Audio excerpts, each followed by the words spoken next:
สวัสดีค่ะเพื่อนๆมากับช่อง AA Channel นะคะวันนี้จะมาเล่าประสบการณ์นะคะการขึ้นเครื่องบินนะคะก็คือเราขึ้นเครื่องบินวันพศ2017นะคะแล้วขึ้นเครื่องบินวันที่31ธันวาเป็นวันที่ทุกคนต้องอยู่บ้านเขาดาวกับพ่อกับแม่กับครอบครัวได้สำหรับตัวเรานะคะคือขึ้นเครื่องบินวันที่31ธันวาพศ2017จำได้ดีเลยเราขึ้นเครื่องบินแบบพักเครื่องเพื่อนๆคือแบบว่าเราต้องขึ้นจากกรุงเทพใช่ไหมสนามบินสุวรรณภูมิแล้วเราอ่ะต้องไปต่อเครื่องที่สนามบินดูไบมันเป็นอะไรที่แบบว่าความตื่นเต้นเนาะของผู้หญิงคนหนึ่งอะผู้หญิงบ้านนอกอะไรอย่างเงี้ยเสียงจะเนิร์ดนิดนึงคนราชบุรีนะคะก็คือมันจะแบบว่ามันกลัวมันก็กลัวเนาะแต่แบบว่าเราต้อง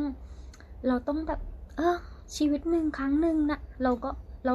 ลองมันว่ามันจะเป็นยังไงอะไรอย่างเงี้ยเพื่อนเชื่อไหมว่าเราอะมีความแบบโชคดีที่เราอะรู้จักแบบเขาเรียกว่าอะไรนะ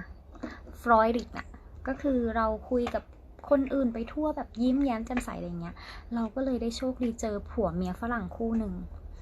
คือเขาอะมาสนามบินมิวนิกเหมือนเราแต่เราไม่รู้ใช่ปะคราวนี้เขาขึ้นลำเดียวกับเราที่สุวรรณภูมิเสร็จแล้วเขามาลงเครื่องที่สนามบินดูไบเชื่อไหมเพื่อนๆเราก็แบบว่าถามเขาอะไรเงี้ยแต่ตอนแรกไม่รู้ไงพอให้เขาดูตั๋วเขาบอก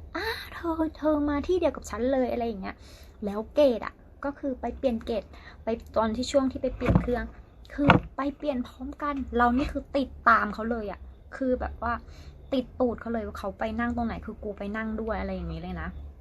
เพราะว่าไปดูไปลงที่สนามบินดูไบเสร็จแล้วใช่ปะก็ไปพักเครื่อง2 ชั่วโมงเพื่อเราจะต้องต่อเครื่องเพื่อมามิวนิกโอ้โหเพื่อนคือแบบว่าเรานั่งคิดนะเด็กบ้านนอกคนหนึ่งอะไม่เคยคิดว่าตัวเองอะจะได้แบบมาขึ้นเครื่องบินแล้วก็แบบไม่คิดว่าเด็กบ้านนอกคนหนึ่งเนี่ยจะได้แบบมาต่างประเทศอะไรอย่างเงี้ยไม่เคยคิดเลยนะไม่เคยคิดเลยแล้วพอมาถึงสนามบินมิวนิกโอ้โหต้องมาต่อคิวยาวอะเพื่อจ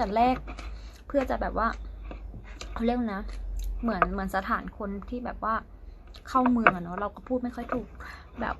คนตรวจคนเข้าเมืองอะเขาก็แบบว่ามีตำรวจของเยอรมันอะเนาะเราก็พูดไม่เป็นมันก็ขอดูนั่นขอดูนี่เราก็เอาให้มันดูเราก็จะมีใบเยี่ยมเยียนเนาะเรามีใบเยี่ยมเยียนก็ให้มันดูขอให้ดูเขาดูเสร็จให้มันดูให้เขาดูเสร็จให้มันเพาะหน่อยเขาก็ให้เราผ่านโอ้โหเพื่อนคือแบบว่าแล้วยังไม่หมดมันมีตำรวจที่จะต้องตรวจกระเป๋าน่ะโอ้โหข้างในนะมีปลาจำได้เลยมีปลามีมะม่วงโอ้โหแต่ดีนะมันตรวจแค่2 กระเป๋าอีกกระเป๋านึงมันไม่ตรวจคือโคตรโชคดีเลยอะถ้าตรวจนะเพื่อนคงไม่ได้มานั่งกินอยู่ตรงนี้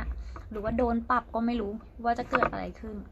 แต่คือแบบมันตื่นเต้นมันเป็นอะไรที่แบบว่าท้าทายน่ะอันนี้คือประสบการณ์แต่ว่า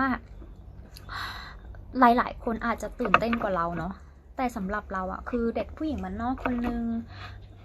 ใครจะไปคิดว่าแม่งหมามองเครื่องบินอะแล้วก็จะได้มานั่งเครื่องบินได้มาต่างประเทศอะไรอย่างเงี้ยใช่ปะโอเคคลิปนี้นะคะก็เอาไว้แค่นี้ก่อนเดี๋ยวขอกินส้มตำก่อนเนาะเดี๋ยวมันจะเซ็งใครชอบคลิปนี้นะคะฝากกดไลค์กดแชร์กด Subscribe ด้วยนะคะเดี๋ยวเรามาต่อกัน EP หน้าเนาะว่าจะมีเยอะแยะที่จะมาเล่าให้ฟัง